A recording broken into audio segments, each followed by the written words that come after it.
Buenos días, soy Jocelyn Carrión y les doy la bienvenida a una nueva sesión de análisis de coyuntura que DESCO organiza cada semana, hoy martes 27 de mayo de 2025. En esta sesión vamos a continuar analizando y reflexionando sobre la situación del país, solo que esta vez desde la mirada crítica de las regiones del centro del Perú. Para ello nos acompañan hoy Raúl Chuquillanqui y Fred Goitendia. Primero vamos a comenzar la reflexión con Fred Goitendia. Él es antropólogo titulado de la Universidad Nacional del Centro del Perú. Tiene una maestría en gerencia social por la Pontificia Universidad Católica del Perú.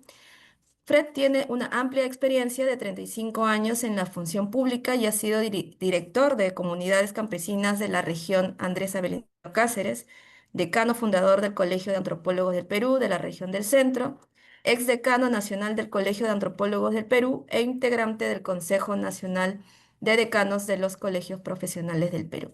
Fred también ha sido coordinador de los acuerdos de gobernabilidad entre el 2011 y 2023.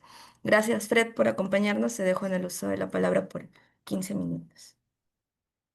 Gracias, Evelyn. En principio, saludar, agradecer la opción que se nos brinda para poder un poco compartir miradas, experiencias, pero también retos y desafíos que tenemos. En ese sentido, también como mesa de concertación quiero reconocer a DESCO, que es una institución que participa dentro del Comité Ejecutivo Regional de la Mesa de Concertación. En todo caso, quiero hacer mi intervención focalizando el ámbito territorial en el que nos encontramos, empezando por Junín, sin que antes se pueda dejar de señalar de que Junín es, la región, es el departamento que se encuentra en el centro del país y que por lo tanto, por su ubicación estratégica, es el centro y el eje central de la macrorregión centro. Y cuando hablamos de macrorregión centro, quisiera que también se vea como contexto estos espacios territoriales que fueron creados por el gobierno nacional, tanto por la región, por la zona de el corredor, digamos, del centro, donde se produce precisamente eh, el corredor de los Andes, ¿no? De los Andes centrales. En ese sentido, un poco para circunscribirme fundamentalmente a lo que es el ámbito de Junín. Junín es una región, un departamento que tiene espacios territoriales andino y amazónico, ¿no? Entonces, territorialmente, la zona amazónica es mucho más grande que la zona de andina. Dentro de ello, de acuerdo al Plan de Desarrollo Regional Concertado, tenemos tres corredores económicos. El corredor económico Valle del Mantaro, que está conformado por cuatro provincias, ya sea Jauja, Concepción, Chupaca y Huancayo. El corredor económico Alto Andina, que está comprendido por las provincias de Junín, Yauli, La Oroya y también Tarma. Y el corredor de Selva Central está comprendido por las provincias de Satipo y Chanchamayo, respectivamente. En total están haciendo 124 distritos, ¿no? Entonces, sin embargo, o lo que tenemos que ver acá y señalar con bastante claridad es de que Huancayo es una provincia con crecimiento bastante descontrolado, digamos, y eso diferenciándolo también con lo que significaría desarrollo. Huancayo es una zona donde, a raíz ya de varios acontecimientos, tiene una población bastante alta, fundamentalmente por dos razones. Uno, por el desplazamiento forzado ocasionado por efectos de la violencia, ya de las décadas anteriores, y luego también por el centralismo. Este centralismo se expresa en el movimiento comercial y también se expresa por la gran cantidad de instituciones educativas, especialmente de carácter superior, que concentran al departamento de Junín y particularmente a Huancayo, ¿no? Entonces, esto nos genera un crecimiento bastante desmesurado e incontrolado en Huancayo particularmente. Y Huancayo, estamos hablando de Huancayo metropolitano, que constituye Huancayo distrito, el Tambo como distrito, que es el distrito más poblado de Junín, y también Chilca, que es el distrito con mayor capacidad de acoger el desplazamiento. Esto les digo tanto así de que, por ejemplo, Chilca tiene características muy peculiares. Es el distrito que acoge la mayor cantidad es el distrito que tiene mayor población de huancavelicanos, ¿no? O sea, el desplazamiento que se ha dado y el centralismo que se manifiesta es precisamente, ese es el hecho de que, por ejemplo, de Huancavelica, el distrito que mayor población de huancavelicanos tiene es Chilca, que se encuentra territorialmente en Huancayo, Junín, ¿no? Eso por un lado, ¿no? Entonces, eso nos está manifestando este alto centralismo. Pero también en el distrito del Tambo, que es el distrito de mayor población en Junín, tiene también una gran concentración de población. Resulta de que este distrito, más Huancayo y Chilca, presenta un alto grado de comercialización, pero altamente informal, ¿no? Entonces, estamos hablando de una informalidad bastante alta, más del 50%, luego vamos a ver ya con indicadores. También un tema bastante preocupante en el caso de Huancayo es el caso de la transitabilidad. Huancayo probablemente sea uno de las ciudades que es la cochera más grande del Perú, ¿no? Porque en todas las calles se va a encontrar eh, las veredas, digamos, resaltadas como prohibido estacionamiento, pero todas con vehículos estacionados. Entonces, existe una sobrepoblación de vehicular, digamos, en el caso de Huancayo. Esto por el lado, digamos, poblacional, territorial, ¿no? En cuanto a los espacios de gobierno existentes en Huancayo o en Junín, podemos ver de que existe el Estado se presenta en los diferentes modalidades. Por un lado, el, el Ejecutivo Regional, ¿no? Que está constituido por el Gobierno Regional Junín, ¿no? Y este que también tiene su legislativo regional, constituido por 13 consejeros regionales. Entonces, sin embargo, en cuanto a la gestión de carácter regional, estamos hablando de gestiones en las cuales, digamos, la situación de disputa por el poder ha sido bastante permanente, dado así de que uno de los grandes problemas existentes es de que cada gestión que ingresa, cada gestión regional que ingresa, trata de ocultar insensibilizar la gestión anterior y generar nuevos proyectos como si fueran realmente nuevos cuando los cambian solamente de nombre, ¿no? Entonces, ese hecho es el que en el Ejecutivo Regional no genera, no logra, digamos, los desarrollos que quisiéramos que se pudieran dar. También existen en nuestro ámbito el legislativo regional. Como les decía, el legislativo regional estaría conformado por los 13 consejeros regionales. Es uno por provincia, pero para el caso de Satipo y Chanchamayo, que son provincias amazónicas, tiene 2 consejeros cada uno, y por Huancayo, que tiene una población bastante alta, tiene 3 consejeros. Estos 13 consejeros, sin embargo, en términos de sus competencias de fiscalización, de legislación y de representación, no asumen plenamente su función, su competencia. Tanto así que, por ejemplo, durante la gestión del 2023 solamente 3 consejeros han hecho su audiencia de rendición de cuentas, su informe de gestión.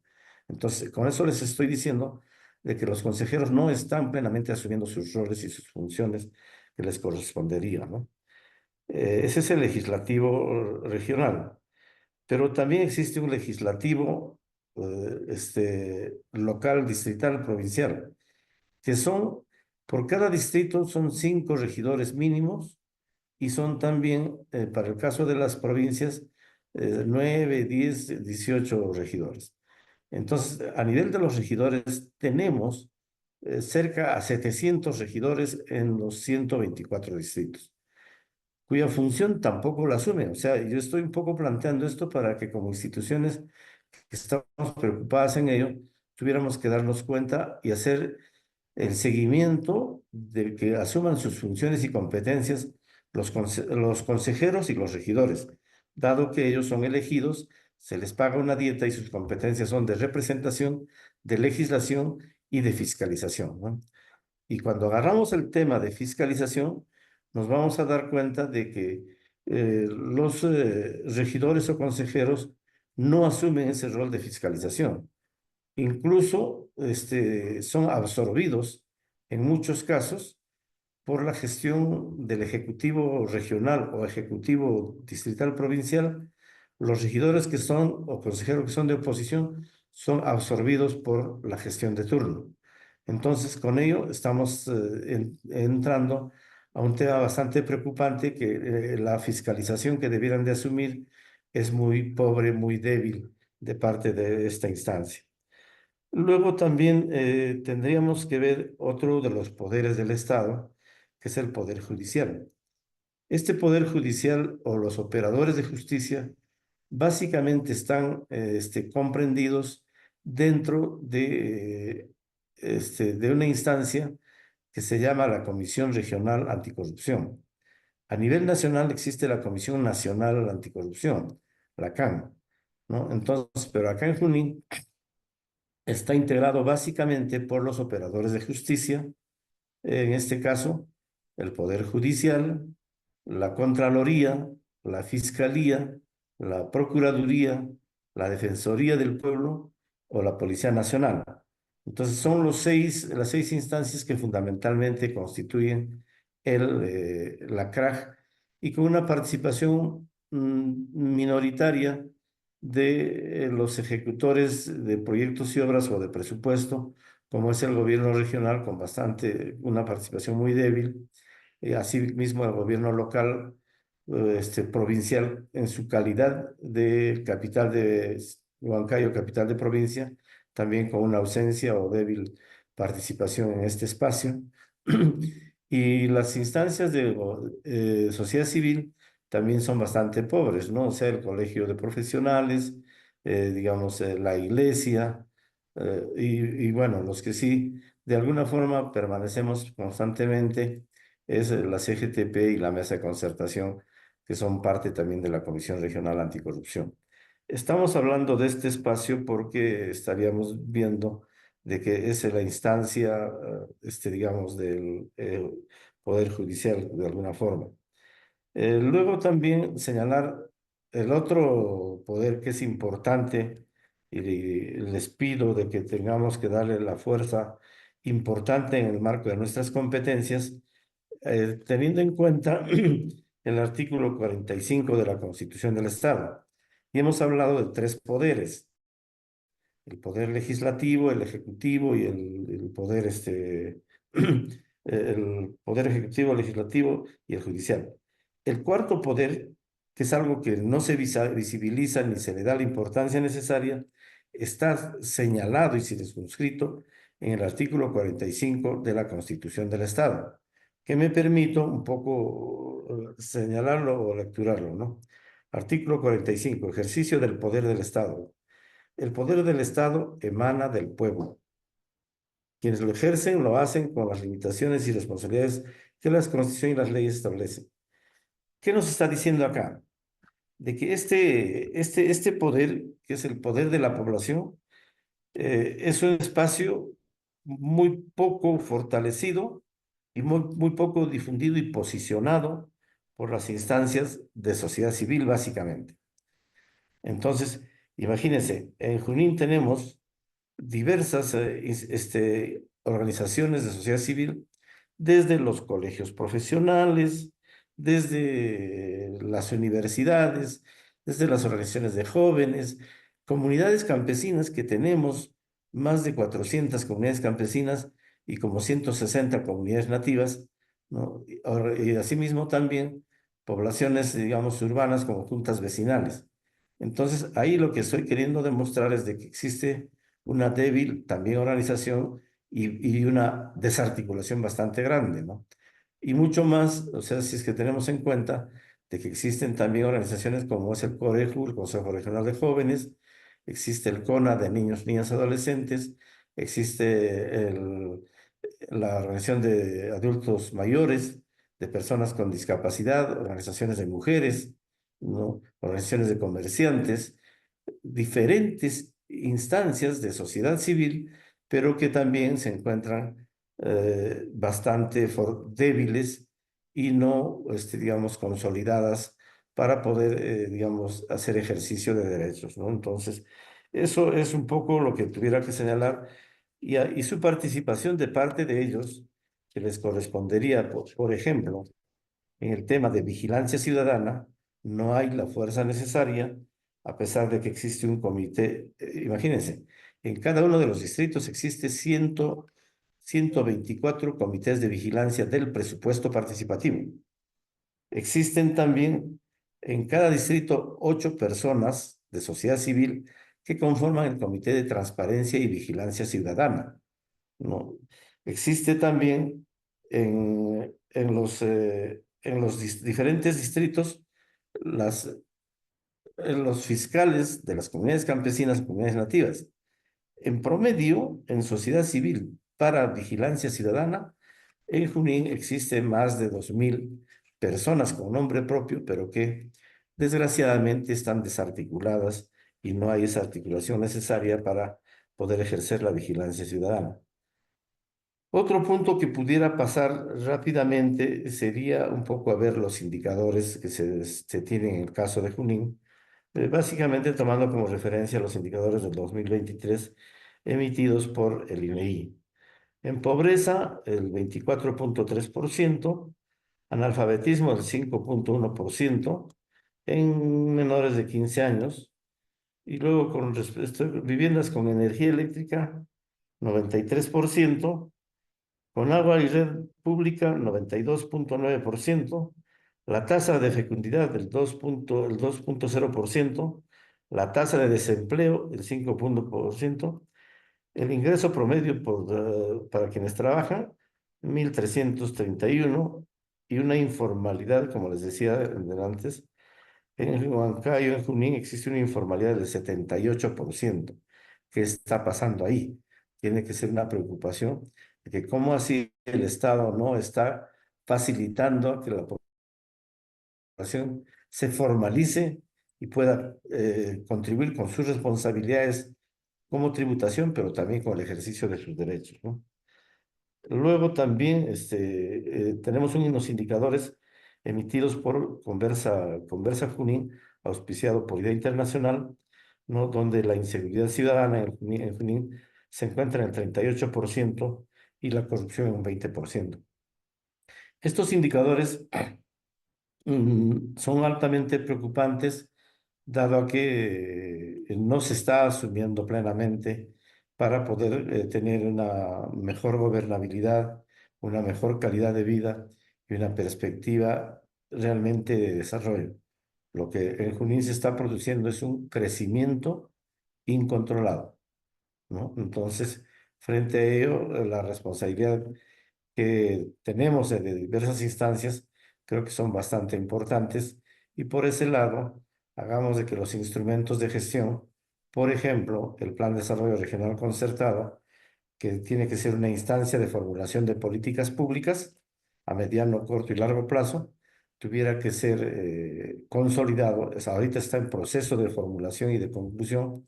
Asimismo, también la implementación del proyecto educativo regional, que es un tema bastante importante y los otros espacios que también tuvieran que darse, ¿no? Se tiene el espacio de la Comisión Consultiva de Cambio Climático, la Comisión Ambiental Regional, el Consejo Regional de Salud y así diferentes instancias que necesitamos de que puedan tener un nivel de articulación mucho más fluida y no ser espacios separados, ¿no? Entonces, en términos reales, en Junín hay mucho, mucho que poder hacer y yo saludo este tipo de reuniones que nos permite precisamente analizar, pero que espero de que un poco viendo esta problemática podamos plantear propuestas y alternativas de que cómo nos comprometemos, no solamente viendo desde afuera, sino siendo parte de contribuir a la gestión y alternativa de estos problemas. Eso sería por lo pronto, Jocelyn, y agradezco la oportunidad que se nos permite y completamente dispuesto a algunas preguntas que pudieran haber de parte de los asistentes. Gracias. Gracias a ti, Fred. Bien, ahora vamos a dar la palabra a Raúl Chuquillanqui. Él es un profesional con amplia trayectoria en gestión. Tiene más de 10 años de experiencia en gestión pública como coordinador general de procesos de presupuesto participativo basado en resultados y director regional de Yacutarpuy en el gobierno regional de Huancavelica. Su experiencia también incluye la formulación de estudios de preinversión y mejoramiento nutricional. Raúl ha sido gerente general y director ejecutivo en la Mancomunidad Regional Huancavelica-Ica, en donde lideró estudios de gestión de recursos hídricos y proyectos hídricos multipropósitos. Además, Raúl ha sido consultor externo en la formulación de planes de desarrollo local concertado. Gracias, Raúl, por acompañarnos. Te dejo en el uso de la palabra.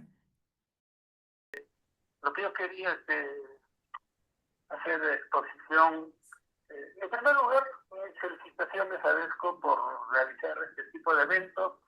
Creo que es sumamente importante para que la población y todos los compañeros que están presentes también puedan conocer la verdadera situación en la que se encuentra, digamos, el departamento de Huancavelica, Junín y Pasco. He tenido el gusto de escuchar al señor Huetendía de Junín. Creo que ha sido bastante claro con su exposición.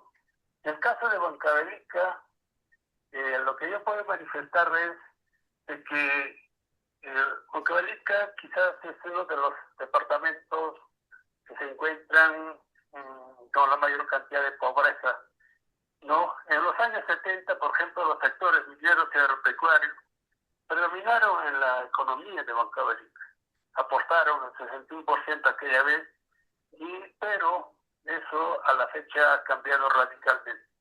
Hoy por hoy la pobreza en Huancavelica es muy latente y realmente preocupante también.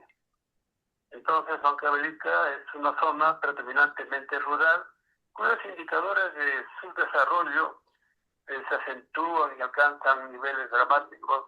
Por ejemplo, en el año 2011 la desnutrición infantil llegaba al 70%, ¿no? Y por otro lado, el gran problema que tiene Huancavelica es la alta migración. Mucha población, casi el 25% entre los censos del 2007 al 2017 migraron, se fueron de Huancavelica.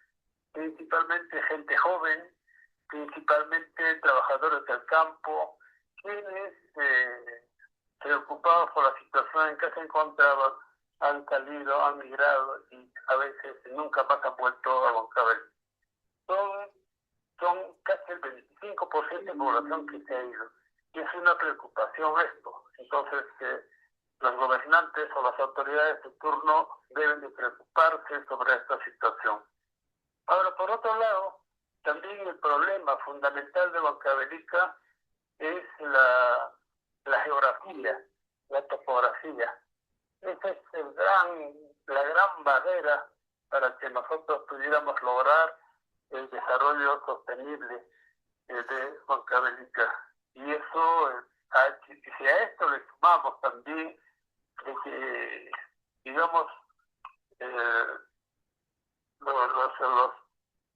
la frontera agrícola con riego, por ejemplo, es mínima en Huancavelica, que estamos llegando apenas toda la región a un 7.36% del territorio cultivable es la que tiene riesgo, y eso es sumamente preocupante.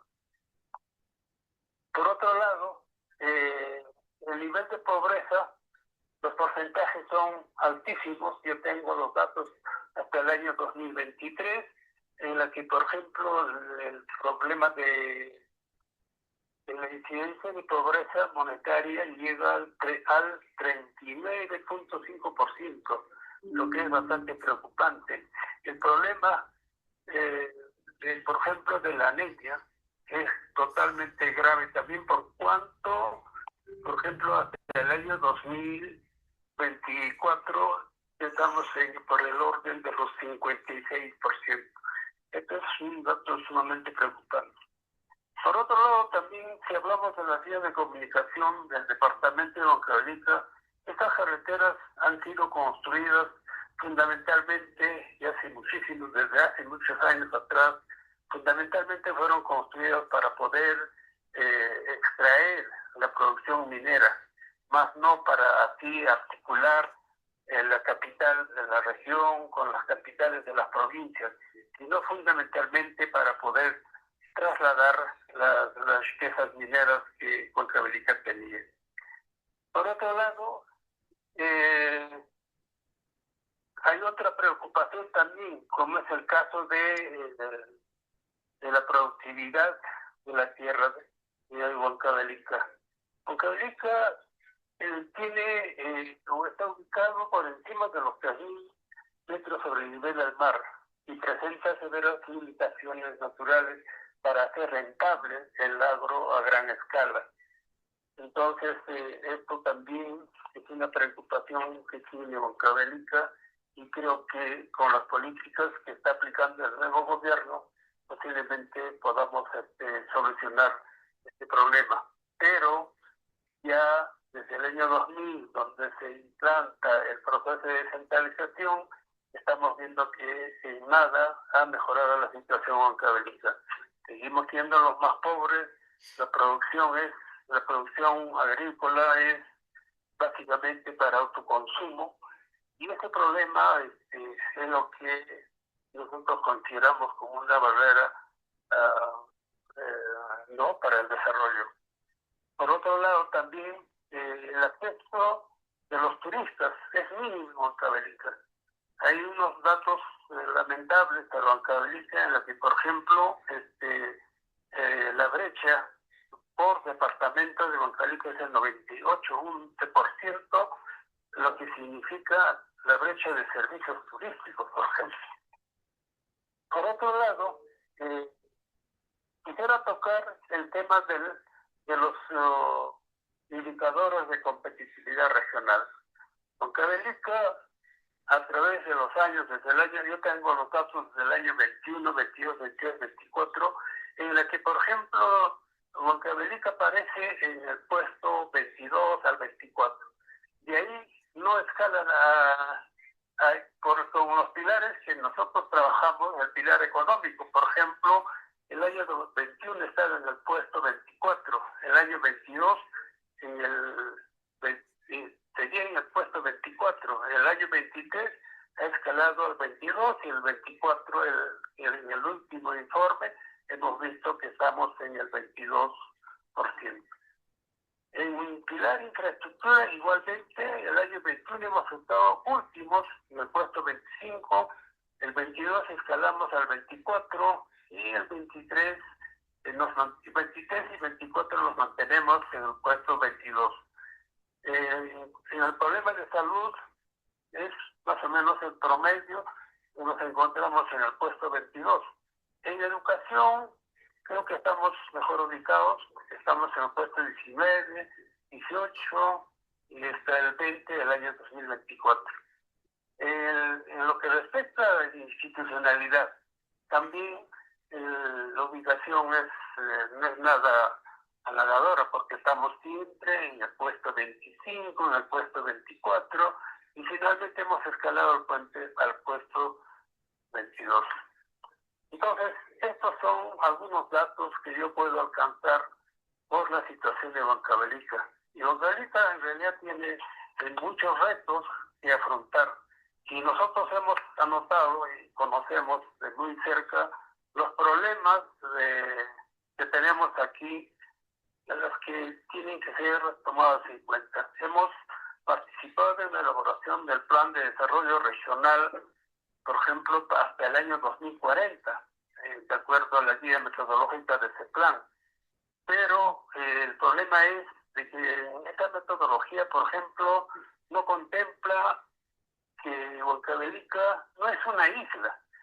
Huancavelica, por ejemplo, tiene colindancia con Junín, tiene colindancia con Ica, con Lima, pero al momento de elaborar el plan lo hacemos como si Huancavelica fuera una isla. Las articulaciones viales por carreteras, por vías férreas, todo eso no es tomado en cuenta y creo que esto también es un error que debemos de superar. Por otro lado, tenemos el problema de la falta de capital humano y capital físico. Esto limita las posibilidades de crecimiento de una región empobrecida, ¿no? Entonces, esto nos preocupa porque el crecimiento económico está afectado por estos datos que les estoy mencionando. Por otro lado, las necesidades de Huancavelica son muy grandes y los recursos escasos. En el caso del capital humano, la tarea le corresponde primordialmente al Estado. La lucha contra la desnutrición crónica infantil, la mejora en la cobertura y calidad de la educación pública y la mejor dotación de los centros de salud son todas las responsabilidades del Estado, pero poco se está haciendo en Huancavelica para superar este problema. En cuanto al recurso hídrico, actualmente el Perú no cuenta con una normativa que rige el uso de sus recursos hídricos y las grandes empresas los utilizan sin retribuir a las regiones ¿no? que cuentan con los recursos. En el caso de Huancavelica, relacionando a Ica, no hay ninguna retribución y en las regiones tenemos ese problema de conflictos sociales generados por él, porque la mayor cantidad de agua, por ejemplo, hacia la costa, hacia la vertiente occidental, se lleva sin una retribución. Esto se tiene que corregir. Ha habido una iniciativa de parte del Ministerio del Ambiente con la conformación de los mecanismos de retribución de servicios ecosistémicos. Y entonces creemos que es una política interesante, pero que no se está implementando adecuadamente. Por otro lado, también la presencia del calentamiento global y el cambio climático hace que el ciclo hidrológico sufra cambios drásticos. La presencia de épocas de estiaje que son prolongados obliga a desarrollar proyectos hídricos multipropósito, pero estas no se están haciendo a vida cuenta que los glaciares van desapareciendo.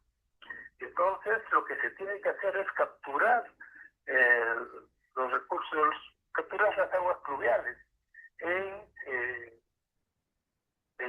las presas grandes que se pueden construir en las cabeceras de las cuencas.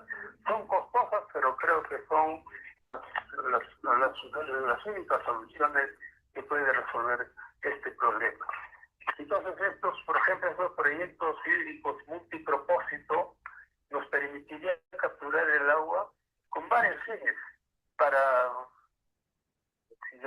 consumo humano, como agua potable, para sistemas de riego, para generar energía, incluso para promover el turismo, para proyectos productivos de crianza de truchas, por ejemplo. Entonces, pero esto no se está implementando. Entonces,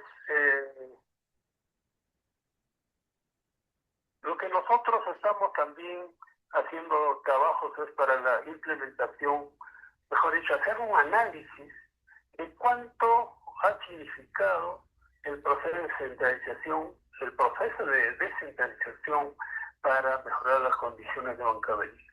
Esto merece realizar una evaluación y creo que muy pocas regiones hacen o han pedido que se haga este trabajo, de hacer una evaluación y planteamiento de propuestas para mejorar, digamos, las bondades que tiene este proceso de descentralización. El alma del proceso de descentralización, lo fundamental era que el proceso de desarrollo se realice en base a la formulación de los planes de desarrollo regionales, concertados y participativos. Pero poco se ha implementado por cuanto, como el caso del presupuesto participativo, por ejemplo, cada vez ha ido de más a menos, debido a que muchas veces los acuerdos y compromisos que se ha tenido en estos procesos, del presupuesto participativo, no se han cumplido, se han modificado con decisiones unilaterales de las autoridades, lo cual ha hecho de que la población realmente vea ya con preocupación y también se dé cuenta que los acuerdos que se toman no son respetados y los comités de vigilancia tampoco no tienen suficientes incentivos o apoyo no para poder realizar adecuadamente su labor como tal. Entonces, estos son algunos temas que yo quería hacer conocer a la población, porque también tenemos que ver el problema de la seguridad alimentaria. La seguridad alimentaria tiene que estar de la mano con la gestión de recursos hídricos.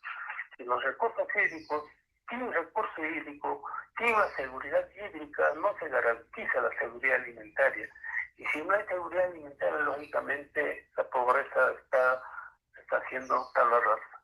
Y por otro lado, el problema de Jaliwarma, por ejemplo, aquí en Huancavelica nosotros hemos visto in situ las condiciones totalmente precarias bajo las cuales elaboran, por ejemplo, o preparan los alimentos para los niños en base a los alimentos que reparte Jaliwarma.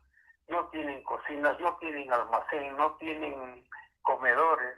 Cada alumno lleva sus platitos, lleva su pocillo y así no puede ser maltratado los niños de las instituciones educativas.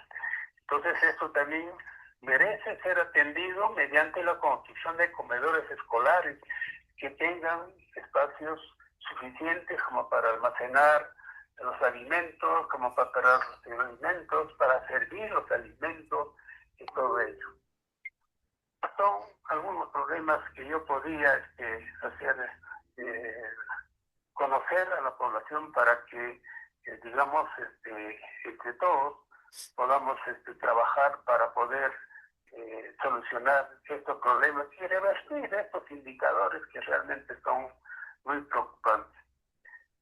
Eso sería un adelanto de mi participación a todos los participantes. Gracias. Bien, gracias. Raúl, ¿sabes? ¿Hay alguna pregunta del público? Si me permite, Jos. Mónica, gracias. Adelante. Gracias, Alfred, por la exposición muy completa del panorama que se vive en estos momentos. Yo quería consultarle, porque lo he escuchado en la exposición, no solamente en esa, sino en otras en las que hemos tenido la suerte de contar con él, de la participación en diferentes espacios de concertación, de diálogo, ya sea en la mesa, ya sea en comités de vigilancia, o sea, es decir, él ha señalado que hay una gran cantidad de espacios formados, pero que su gran pecado es no estar articulados, que no trabajan conjuntamente, que hay un nivel eh, no sé, pues de poco apego al diálogo y al sumar esfuerzos para un trabajo conjunto. Yo no sé si en el campo, digamos, un poco más político, los partidos políticos que ahí operan, también me gustaría que hiciera un poquito de alcance sobre eso, cómo está la situación política de cara a las elecciones. No sé si en algún momento me perdí de la conversación porque me llamaron por teléfono, pero de pronto me perdí. Si es que lo hizo, me disculpa, y si no, me gustaría que se extendiera un poquito más en eso. Cómo no han sabido o cómo no saben aprovechar estos espacios que están ya formados, ¿no? Y que podrían ser muy bien utilizados para canalizar esfuerzos, para sumar fuerzas y tener mejores resultados. Me gustaría que usted pudiera ampliar un poquito esa parte. Gracias. Gracias, Mónica. Adelante, Fred. Gracias. Gracias, Mónica. Qué pertinente tu pregunta, me parece muy bien.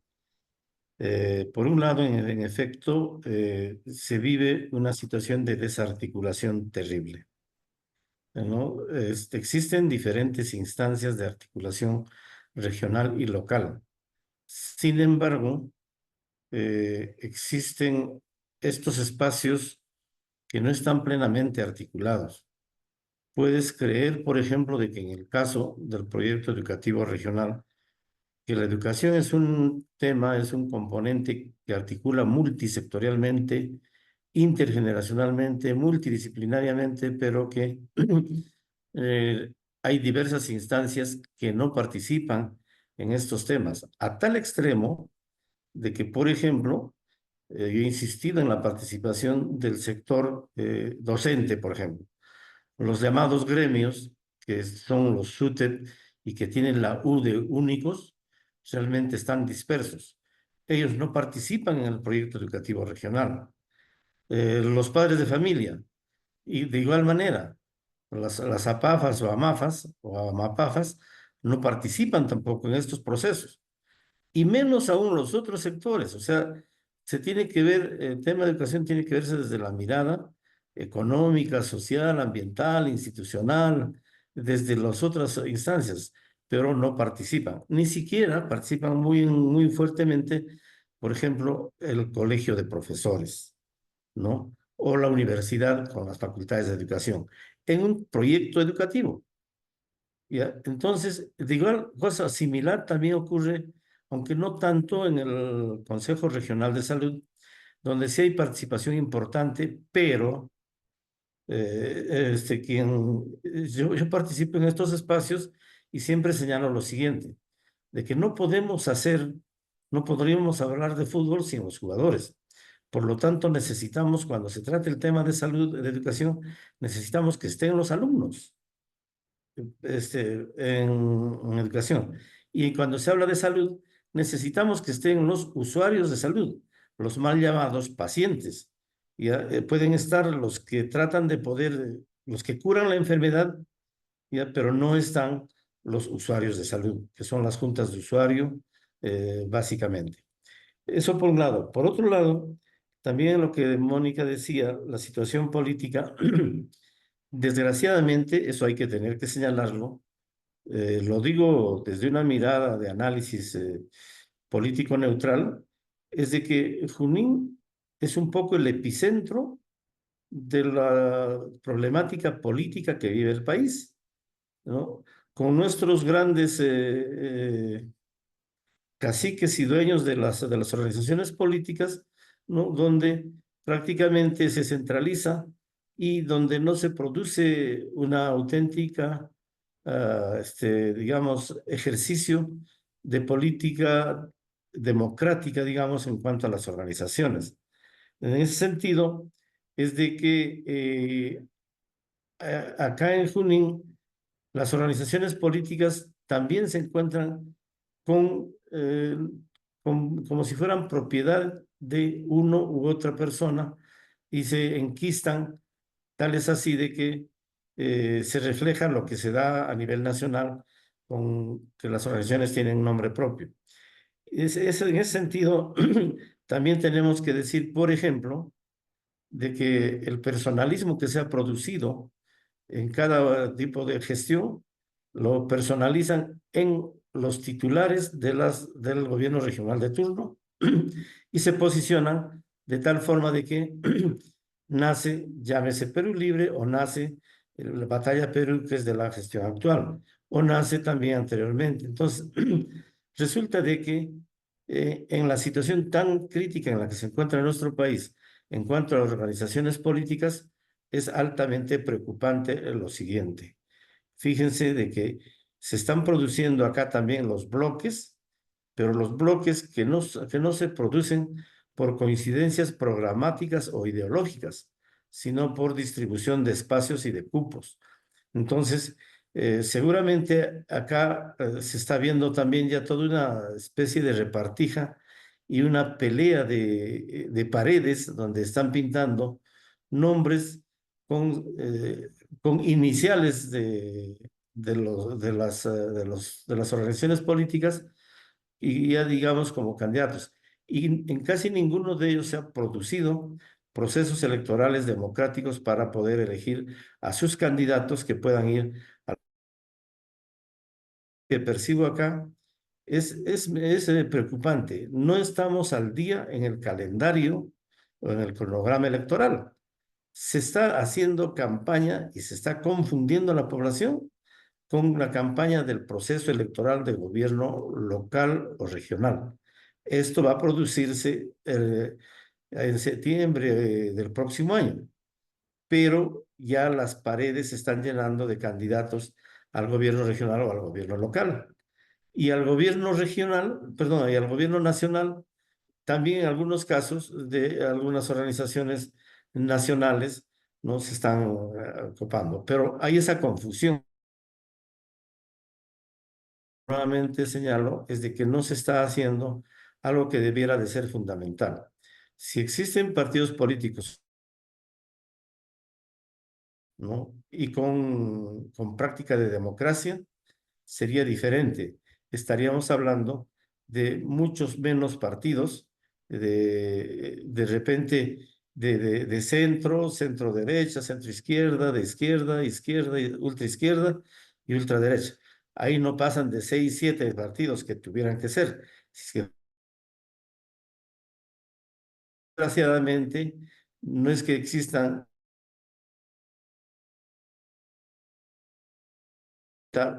ideologías diferenciadas o programas diferenciados. Entonces, no es la parte programática de aquella que estamos.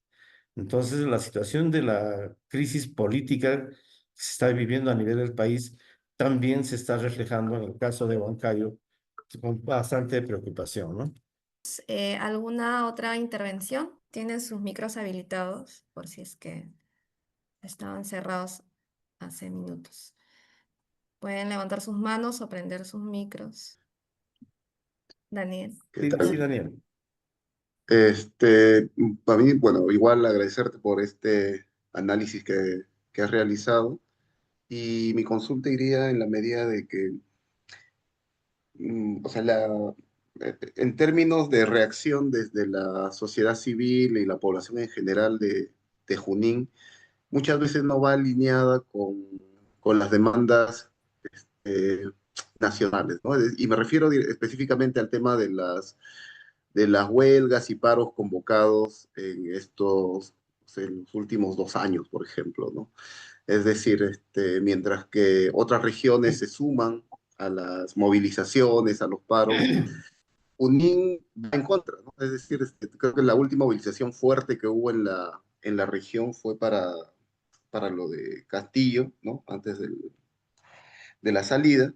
Y después de eso ya no hemos visto, digamos, una movilización fuerte, ¿no? Y bueno, y otra de mis consultas sería, ¿no? ¿Cuál es el rol ya desde la sociedad civil, incluyendo, ¿no? A la mesa de concertación, considerando también que está a puertas de hacer su renovación, ¿no? Bien, lo que dice Daniel es interesante, pero también quiero señalar el contexto en el que nos encontramos. En efecto, en Junín, las movilizaciones no son aquellas que se producen en otras regiones o aquellas que tradicionalmente se realizaban. Y acá hay que contextualizar lo siguiente. Huancayo, que es la capital de la región, no es predominantemente es poblada por huancaínos. Es una ciudad cosmopolita. las reacciones son diversas. Entonces, no podemos esperar como el caso Puno, ¿no? O como el caso Ayacucho, digamos, donde hay reacciones mucho más conglomeradas. Entonces, pero también existe el caso de la desacreditación. Y yo ahí más bien quería un poco señalar de que no tenemos, estamos en un contexto completamente nuevo y distinto. Estamos queriendo seguir, y ahí la invocación que yo hago, no es que no haya descontento, sino de que las formas de expresión de ese descontento ya no pueden ser las mismas tradicionales de siempre, en el sentido de la movilización, en el sentido de esas formas, estando en una situación totalmente nueva y virtual, por ejemplo. No es que la población esté descontenta, no esté descontenta, sino de que sus expresiones y formas son distintas. Iván Cayo, como les decía, es altamente, perdón, cosmopolita. Después, en cuanto, digamos, al rol, el rol de la mesa, esto es necesario que se señale, somos una instancia neutral, no tenemos que asumir posición ideológica o política de ninguna manera, lo que sí más bien tenemos que tener ese espacio de articulación y hacer de que hayan reacciones plenamente auténticas de la población, pero en demanda de sus necesidades insatisfechas, ¿no? Entonces, no invocamos, digamos, a gestiones de movilización, etcétera. Disculpen un ratito, por favor. Lo otro es también, bueno, en cuanto al rol de la mesa es eso, ¿no? Sin embargo, nosotros tenemos que reconocer y valorar de que diversas organizaciones pertenecen a la mesa de concertación, al Comité Ejecutivo Regional de la Mesa de Concertación, y ahorita nos encontramos en una etapa en la cual se está haciendo el seguimiento concertado a los acuerdos de gobernabilidad. ¿Qué significa eso? Los acuerdos de gobernabilidad son propuestas, compromisos que se han dado en un proceso preelectoral y que luego se han formalizado a través de una ordenanza regional y que nosotros tuviéramos que hacer el seguimiento del cumplimiento de aquellas ofertas o propuestas de gestión. Estamos en ese periodo, lógicamente siempre buscando con los indicadores respectivos, ¿no? Asimismo, también nosotros como mesa de concertación queremos ser ese referente de alternancia democrática. Por lo tanto, es de que está planteado de que en el transcurso de los primeros días de junio, estaremos renovando el cargo de coordinador, coordinadora, tanto titular como alterno, del Comité Ejecutivo Regional de la Mesa de Concertación, a la cual están invitados las instituciones que tienen acreditación ante el Comité Ejecutivo Regional, ¿no? Entonces, eso estamos en ese proceso y que esta renovación tiene que darse bajo un proceso no de elección, sino de designación por consenso, ¿no? Que son las modalidades que nosotros utilizamos. Eso sería por lo que ha señalado Daniel y gracias por la pregunta. Gracias, Fred. Fred, yo justo hace poco ha salido, hace unos días, una encuesta última de CPI.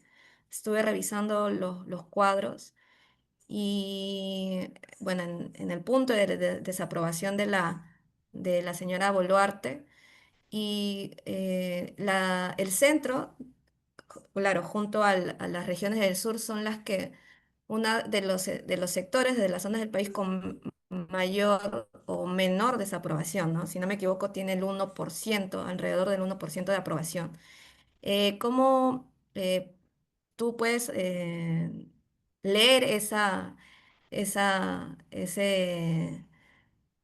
bueno, ese resultado que da la población que ha sido encuestada del centro y tanto, bueno, del sur, en torno a lo que viene siendo la gestión de Boluarte, ¿no?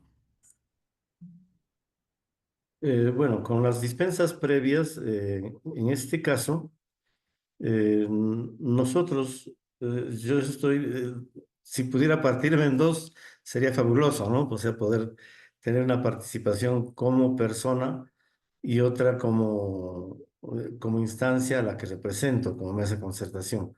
Eso un poco nos limita a que podamos tener una posición muy definida frente a ello.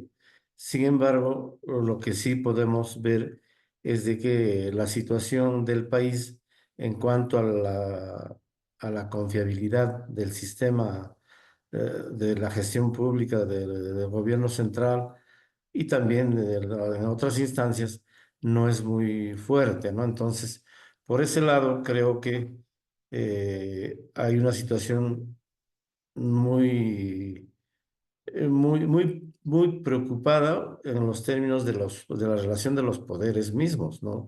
Estamos hablando del Ejecutivo Nacional y también del Congreso de la República y las confrontaciones que se vienen dando con las instancias del Poder Judicial, Ministerio Público, etcétera, ¿no? Entonces, son situaciones que creo que el sistema político y democrático de nuestro país es preocupante y que tuviéramos que empezar a recomponer, ver qué hacer frente a ello como organizaciones o instancias en el marco de nuestras competencias, por supuesto. Gracias. Bien. Última pregunta, Jos, para que Sí, sí, nos... Mónica. Sí, yo quería consultarle cómo están los movimientos regionales en Junín, ¿no? Porque han tenido un peso muy determinante los movimientos regionales siempre en cuestiones. Ahora con las nuevas condiciones, ¿cómo es que eso se presenta? ¿Cómo están aprovechando los espacios? Porque me imagino que igual deben seguir trabajando, ¿no? Sí, a ver, eh, los movimientos regionales están un tanto confundidos, un tanto sobrepuestos. Quienes están, digamos, con mayor presencia es la CGTP, ¿no? Pero también el Frente de Defensa y también organizaciones de transportistas, eh, todos ellos en la perspectiva también de lucha contra la corrupción, de proyectos también que son trascendentes. Y acá, gracias a tu pregunta, Mónica, es de que los movimientos surgen tras de algunas propuestas. Una propuesta que es la que está, digamos, encauzando, movilizando, es precisamente la el proyecto, la culminación del expediente técnico definitivo y el inicio de la ejecución del proyecto más grande del país, que es la carretera central de 4 carriles, que constituye pues una obra de gran trascendencia para el centro del país. Digo para el centro, no solamente para Junín o Huancayo, sino estaría beneficiando a una tercera parte de la población peruana y atendiendo a las necesidades que es Lima, que es otra tercera parte de la población peruana. Entonces, este gran proyecto está en proceso ya de culminación. Felizmente de que, y acá sí quiero reconocer y valorar de que es el esfuerzo de la sociedad civil agrupada en la Comisión Multisectorial de la Carretera Central de 4 carriles, Daniel Alcides Carrión, que tiene ya más de 14 a 16 años de haber sido impulsado durante diversas gestiones del gobierno regional, ¿no? Entonces, ahora se está avanzando muy bien, estamos ya casi para culminar y también la intervención o la modalidad que tiene este proyecto es de gobierno a gobierno, en este caso con el gobierno de Francia, de tal forma que puedan superarse las trabas burocráticas tradicionales cuando existe una gestión de gobierno nacional o regional, etcétera. Entonces, este es es lo que más converge, es lo que más une, es lo que más se genera como demanda y probablemente va a ser el caballito de batalla que va a querer ser montado por uno u otro candidato en este proceso electoral. Otro proyecto también tan importante es sobre la masificación del gas natural, que es un proyecto que también está generando movilización de líderes, autoridades, pero como les vuelvo a decir, acá hay líderes más bien más técnicos que políticos, ¿no? Entonces se está impulsando ello. Después hay otra propuesta que es sobre la... Quieto, por favor. Hay otra propuesta que es sobre la transoceánica, el ferrocarril de transoceánica, que también es otra propuesta. Entonces, esos son digamos, las causales para generar estos movimientos a nivel regional de Junín que ahora se están contextualizando. Gracias. Daniel, tiene la mano levantada, adelante. Sí, gracias a Raúl Chuquillanqui también por esta exposición. Y en verdad yo tendría una pregunta para ambos, ¿no? Sobre las gestiones actuales, ¿no? Tanto de Huancavelica como de Junín. Hubo sobre la implementación de algunas políticas y particularmente sobre esta política que va relacionada en ambas, donde hubo una promesa en el gobierno de Huancavelica de un gobierno agrario y en Junín una revolución agraria. Entonces fueron promesas de los candidatos que están plasmados incluso en los acuerdos de gobernabilidad, ¿no? En sus planes de gobierno. Sin embargo, hemos visto poco, ¿no? Me gustaría saber cuál es su apreciación, ¿no? Considerando que también Raúl ha sido este, director, presidente de Yacutar, Puy, ¿no? Ha estado vinculado a estos proyectos de agua, ¿no? De siembra y cosecha de agua. ¿Cuál sería su evaluación en relación a lo que va de la fecha de gestión, ¿no? En ambas regiones? Bien. Mónica, Sí, gracias, Dios. Antes, vamos a recibir los comentarios de Mónica, por sí, favor. sí, Adelante, Mónica. gracias, Dios.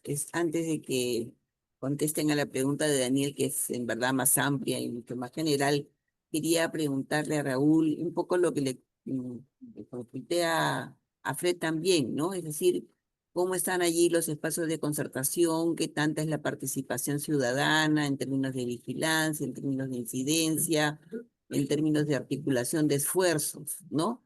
Y también el peso de los movimientos regionales, si es que los hay allí, cómo es que se están comportando de cara a las elecciones, si podía comentarnos algo más del espectro político en Huancavelica, porque nos ha hecho una excelente narración de la situación, un diagnóstico de Huancavelica bastante preciso, ¿no?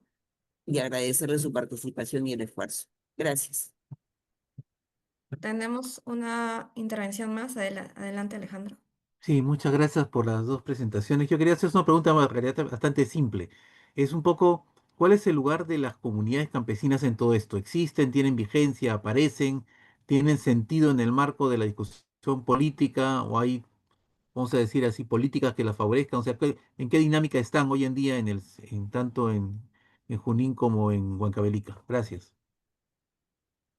Bien. Agradeciendo las preguntas que me parecen muy pertinentes e importantes, señalar, por ejemplo, sobre lo que es la revolución agraria.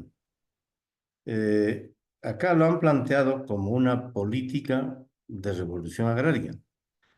Sin embargo, nosotros sabemos de que el término de revolución significa de una situación negativa a una situación opuesta, que sería la situación positiva. Ello se ha sustentado más, fíjense, un análisis de una revolución agraria significa ver el modo de producción, las relaciones de producción, las fuerzas productivas, o sea, saber cómo pudiéramos lograr ello. Sin embargo, acá se ha planteado hacer revolución agraria comprando maquinaria, comprando equipos, pero que ni siquiera están vinculados directamente al agro. Se ha comprado volquetes, se ha comprado palas mecánicas, rodillos, etcétera, que no están vinculados directamente a lo que es revolución agraria. Eso lo sabe perfectamente Daniel, y que en todo caso no se está consolidando esa propuesta como debiera de ser. Y respecto a ello, también, o sea, vinculo con lo que ha planteado Alejandro en el sentido de las comunidades campesinas. Y yo señalo concretamente de que no puede haber revolución agraria sin las comunidades campesinas, que finalmente son las dueñas del territorio comunal. Y en el caso de Junín, este, en el caso de Junín, tenemos una situación bien especial, ¿no? Es de que eh, estaban las comunidades campesinas, que son 300, cerca de 400 comunidades campesinas, están, digamos, de alguna forma ahora adscritas a una subgerencia del gobierno regional. Ahí tenemos un funcionario bastante interesante y comprometido con comunidades campesinas, y que de alguna forma se está reflotando la organización, la Federación de Comunidades Campesinas, en este caso que está siendo asumido por una dirigente comunal de Chongosalto, quienes han impulsado el año pasado un congreso regional de comunidades campesinas que fue en La Oroya, y que ha habido una participación importante, ¿no? Entonces, ahorita está en proceso, todavía no hay resultados muy determinantes, digamos, respecto a ello, pero sí hay perspectivas de trabajo con comunidades campesinas. Ahí hemos planteado incluso el hecho y la necesidad de que se tiene que cambiar y actualizar la Ley General de Comunidades Campesinas, la 24656, así como la implementación de la Ley de Titulación de Tierras, la 24657. La misma que, ojo, acá hacemos una alerta importante gracias a la pregunta de Alejandro, es de que desgraciadamente muchas áreas agrícolas de zonas periurbanas, básicamente las que se encuentran en torno a Huancayo, las comunidades campesinas, el territorio de las comunidades campesinas vienen siendo invadidas por inmobiliarias. Y si es que eso está ocurriendo probablemente en diversas partes, si vemos en las carreteras, existen avisos de ventas de terrenos que ilegítimamente han sido fraccionadas o desmembradas de las comunidades campesinas y están pasando a ser inmobiliarias, ¿no? Entonces, ese hecho, por ejemplo, es una alarma bastante grande. Sin embargo, creo que en el contexto y en el escenario político, y si fuera posible, en el escenario de la Constitución, tuviera que verse y preverse cómo reactivamos el tema de las tres I's, ¿no? La imprescriptibilidad, la inalienabilidad y la inalienabilidad de la tierra comunal. Entonces son temas que estarían pendientes y que debieran de ser asumidos y tratados en este contexto electoral para que pudiera darse. Finalmente, yo quiero he presentado varios problemas, pero quiero plantear y concluir con algunas propuestas. Primero, de que debemos de impulsar un sistema regional o macroregional de participación y vigilancia ciudadana, ¿no? A nivel de todo el ámbito de la macroregión, digamos, un sistema macroregional o regional. Luego también tiene que plantearse propuestas para la reactivación económica. Y la reactivación económica no se va a dar si no se produce auténticamente una reactivación agropecuaria desde la zona rural andina o amazónica respectivamente. Luego también tenemos que impulsar y darle prioridad a los temas de salud y la educación post pandemia. Poco identificar cuánto ha ocasionado de daño la pandemia en salud y en educación, y cuánto se está haciendo siquiera para reactivar o recuperar esos indicadores establecidos. Y finalmente, creo que en esta situación de contexto en el que nos encontramos en una etapa preelectoral, ya sea nacional y regional, debiéramos también de estar planteando o tomando o tratando estos temas, de ver cómo es así, de que la democracia se viene desacreditando y cómo es así de que la democracia auténtica tuviera que servir como un paso de ir mejorando o contribuyendo frente a la problemática nacional, regional y macrorregional, ¿no? Esas serían mis propuestas y gracias, Jocelyn.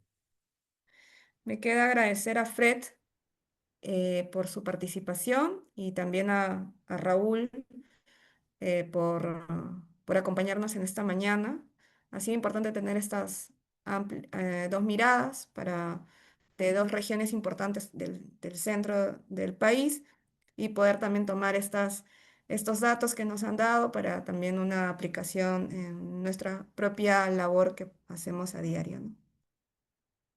Muchas gracias.